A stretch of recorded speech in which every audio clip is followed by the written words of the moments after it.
Eu quero trazer uma notícia aqui para vocês, a gente bater um papo rápido sobre Israel, uma notícia sobre Israel que fala muito sobre uma mudança cultural, religiosa, aponta uma emergência de guerra, uma questão de segurança nacional, que toca também em paradigmas religiosos, culturais, históricos de Israel, que envolve os yeshivas, que assim, se não me engano, se chama os estudantes da Torá, a comunidade ultra-ortodoxa de Israel tem um grupo que são grupos de estudantes, os jovens, homens que estudam a Torá, principalmente os jovens.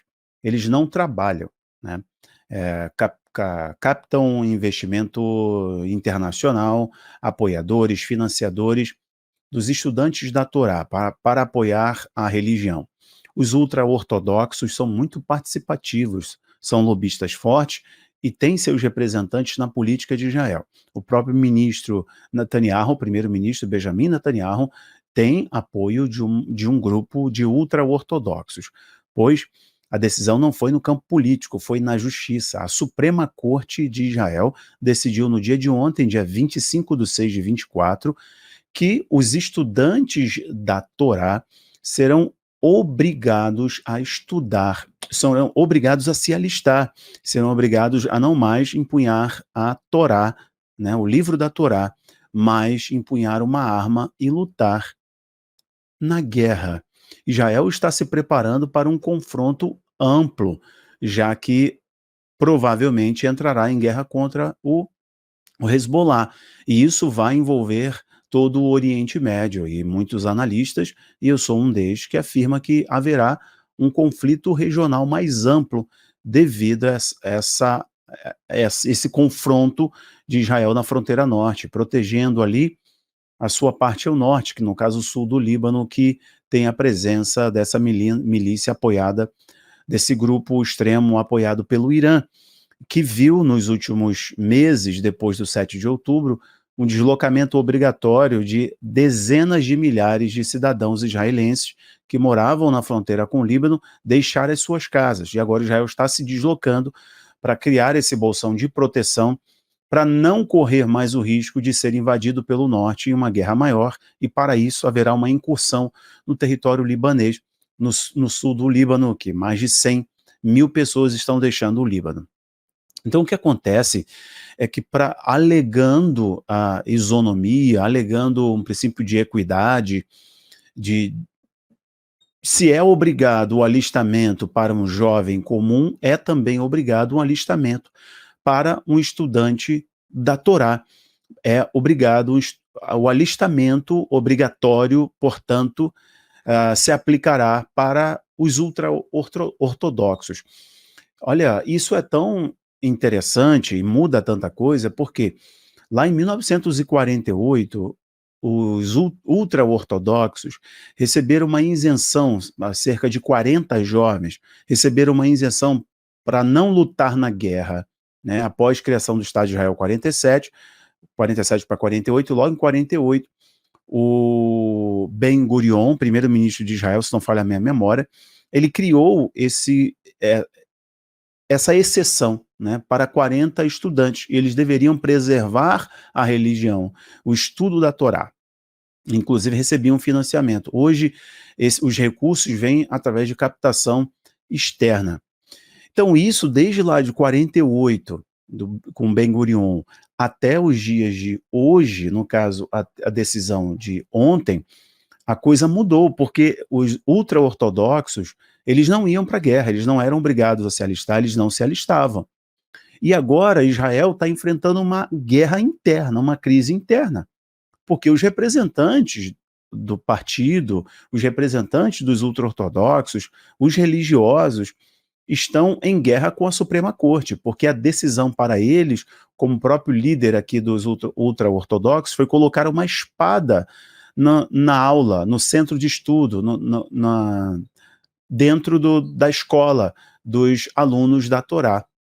Inclusive, um desses líderes que atuam nos Estados Unidos fez uma campanha nos Estados Unidos para tentar arrecadar fundos e lutar juridicamente contra essa decisão que poderia sair na Suprema Corte. Ele afirmou que nós arrecadamos cerca de 100 milhões de dólares para tentar travar esse processo que obriga os estudantes da Torá de se alistarem no exército, de lutar numa guerra.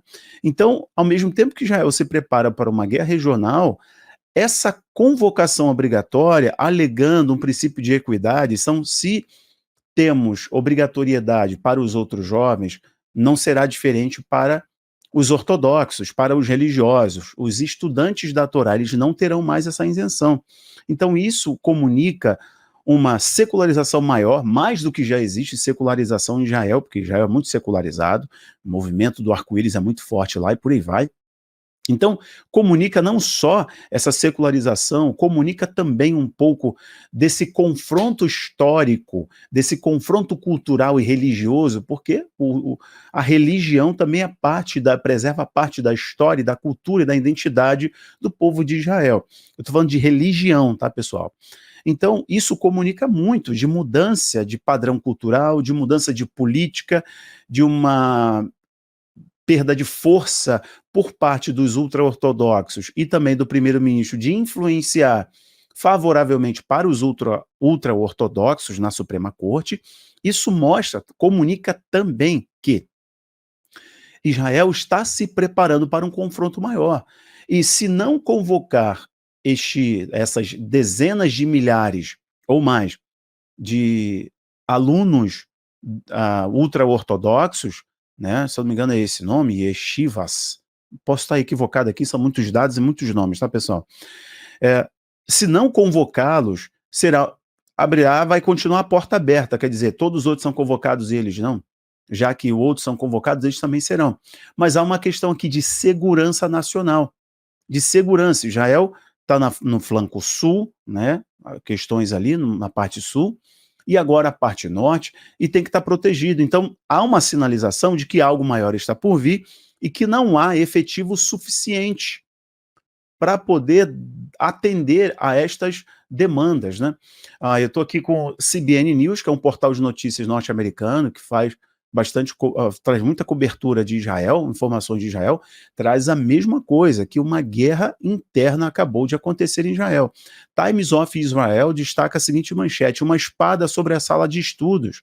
A mídia ultra-ortodoxa se enfurece com a decisão do tribunal sobre o projeto, alegando que foi declarada uma guerra à comunidade religiosa, os que odeiam a religião. Então eles estão tratando, os ultra-ortodoxos estão tratando isso como que tanto a justiça, as cores de justiça, a sociedade, de modo geral, secularizada, odeia a religião dos ultra-ortodoxos, né? Então, isso, gente, é uma mudança de paradigma muito grande, como eu falei para vocês, que é desde 1948 que eles ganharam essa isenção, e agora estão retratando isso como um momento de crise e de emergência interna.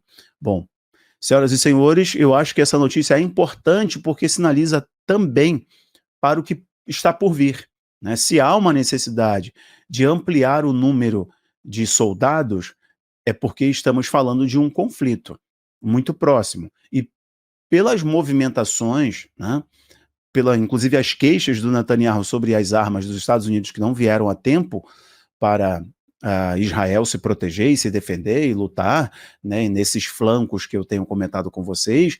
E também, se a gente olhar para a própria Europa, o continente europeu, a retomada do serviço militar obrigatório, o alistamento obrigatório, isso comunica esse senso de instabilidade, de urgência, né, das Forças Armadas e dos países se prepararem para este conflito mais amplo, né?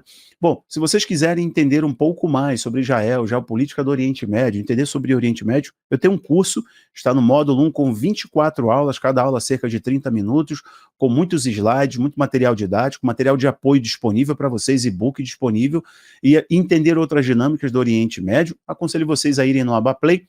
Você faz a assinatura do nosso centro de formação lá no Abaplay, assiste na TV, no tablet, no seu smartphone, mas você também tem acesso a todos os outros cursos. Aproveita a condição que eu deixo aqui para você, uma condição especial com 30% de desconto, tá bom?